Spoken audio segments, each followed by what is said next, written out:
Hola, mi nombre es Tomás Barrera. El día de hoy vamos a hablar de la anticorrupción. El tema de esto se llama la lucha contra la corrupción. Primero tenemos que saber qué es la corrupción. La corrupción ocurre cuando un funcionario público abusa de su autoridad y de todo lo que se le confía, se exceden las oportunidades y conexiones para beneficio personal, yendo contra la ley y los principios morales. Vamos a hablar de un caso que tiene que ver con la corrupción, el caso Luis Gustavo Moreno. Incluso hay personas que supuestamente luchan contra la corrupción y resultan ser corruptas, como es el caso de este hombre. Luis Gustavo Moreno Rivera, abogado penalista y profesor universitario que ejerció como director nacional anticorrupción de la Fiscalía General de la Nación, pero fue capturado el 27 de junio de 2017 por hechos de corrupción relacionados con el cartel de la Toga. Moreno Rivera se vio envuelto en problemas judiciales por presuntos sobornos para lograr que algunos jueces profirieran sus decisiones a favor de ciertas personas y por fuera del marco legal. Ahora vamos a hablar de una propuesta para prevenir la corrupción. Tenemos que aprobar un estatuto de protección para las personas que denuncian hechos de corrupción, incentivar la formación en valores desde los hogares, fortalecimiento de las materias relacionadas con ética en los colegios, poner en conocimiento de la ciudadanía las normas legales de lucha contra la corrupción y los mecanismos a los que deben acudir para denunciar a un corrupto, capacitación sobre ética a todos los funcionarios públicos y a los estudiantes de facultades de todas las carreras universitarias. Vamos a hablar de los tipos de corrupción. Número 1, soborno. Número 2, desvío de recursos. Número 3, tráfico de influencia. Número 4, abuso de funciones. Número 5, enriquecimiento oculto. Número 6, obstrucción de la justicia. Número 7, colusión. Número 8, uso ilegal de información falsa o confidencial. Número 9, nepotismo. Número 10, conspiración. Vamos a hablar del plan anticorrupción. Sería importante implementar un plan anticorrupción y atención al ciudadano que sería preventivo y serviría para el control de la corrupción. Igual que ocurre en España, su metodología incluiría un soporte normativo propio y otro componente que complemente iniciativas como la capacitación de toda la sociedad sobre la importancia de la ética en las actuaciones de los funcionarios. ¿Por qué es tan culpable el servidor público que pide dinero para tomar una decisión, como lo es el particular que lo da o lo ofrece? Vamos a escuchar la opinión de un juez de la República. Acá tenemos al señor Juan Fernando Barrera, profesor universitario especializado y magíster en Derecho Público. Hola, gracias por invitarme a tu canal. Señor juez, ¿qué establece la Constitución y la ley sobre la lucha contra la corrupción? Bueno, lo primero que debemos decir es que en Colombia existe una amplia legislación y una normatividad suficiente tendiente a luchar contra la corrupción, incluyendo sistemas de control fiscal, de control político, de control social y ciudadano y además de control técnico. Desde el Ejecutivo, es decir, desde la rama ejecutiva, se han implementado unos programas presidenciales de lucha contra la corrupción.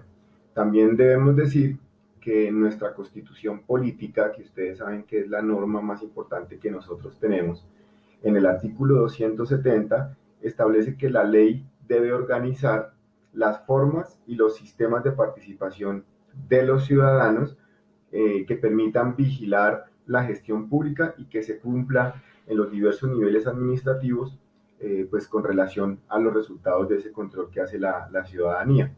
Entonces, a partir de ese mandato que está contenido en nuestra Constitución eh, y que se relaciona con las formas de participación ciudadana en el marco de la participación democrática, de la participación de todos, son numerosas las disposiciones legales, es decir, las leyes que tienen que ver con la lucha contra la corrupción.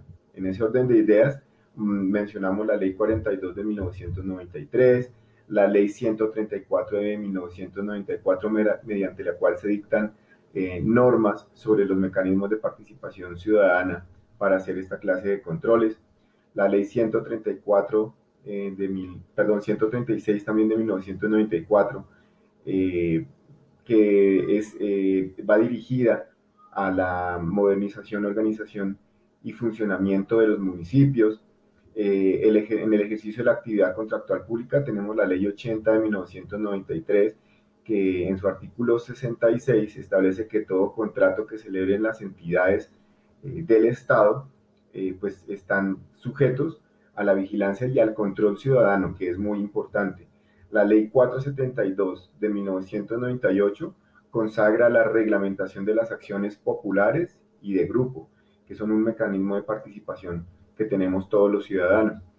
La Ley 489 de 1998 lo que busca es fortalecer los mecanismos participativos y democráticos en el ejercicio del control ciudadano a la gestión pública.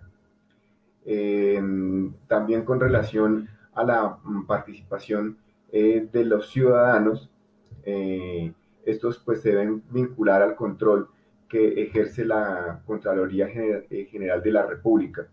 Y finalmente, la Ley 850 del 2003 reglamenta las veedurías ciudadanas, que son un mecanismo también de participación ciudadana, mediante el cual los ciudadanos se ven representados y ejercen ese control sobre las diferentes entidades públicas, y de esa manera se organizan socialmente para hacer una veeduría sobre lo que las entidades y los funcionarios públicos pues están haciendo.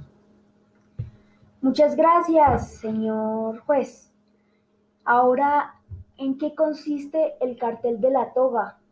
Bueno, el cartel de la toga fue una noticia que estalló a mediados de 2017 y tenía que ver con un caso de corrupción que estaba siendo protagonizado por el que en ese momento era el director de la anticorrupción de la Fiscalía General de la Nación. Para que ustedes estén un poquito en contexto, la Fiscalía es la encargada de investigar eh, quiénes cometen los delitos y por qué los cometen, e incluso la Fiscalía es la encargada de acusar ante los jueces penales a las personas que cometen delitos, cuando encuentran que esas personas son culpables. Entonces, el que era el encargado del programa de anticorrupción en la Fiscalía General de la Nación, Luis Gustavo Moreno, fue denunciado por hechos de corrupción, y se llama cartel de la toga porque hubo unos ex magistrados de la Corte Suprema de Justicia que estuvieron vinculados en ese problema jurídico en el que se vio inmiscuido Luis Gustavo Moreno. ¿En qué consistía? En que esos ex magistrados y Luis Gustavo Moreno negociaban con algunos jueces y con algunos magistrados, pues que se profirieran sentencias a favor de ciertas personas y cobraban por eso. Obviamente eso ocurrió solo con algunos magistrados de la Corte. Eso no es razón para que la gente desconfíe de los jueces. La inmensa mayoría de los jueces en Colombia cumple un papel demasiado importante en nuestra sociedad, a pesar de la congestión judicial, pero el cartel de la toga fue, digamos, un hecho aislado que ocurrió con algunos ex magistrados que ya no están obviamente en la Corte Suprema de Justicia. Incluso fue la misma justicia la que los investigó y la que hace poco condenó a un expresidente de la Corte Suprema por el tema del cartel de la toga. En eso consistió el cartel de la toga. Muchas gracias, señor Juan Fernando. Listo, entonces, muchas gracias por ver. Acá se encuentra el canal de Juan Fernando Barrera Peñaranda, el juez. Y yo soy Tomás Barrera de Sexto H, los Barrera 1. Los veo en un próximo video.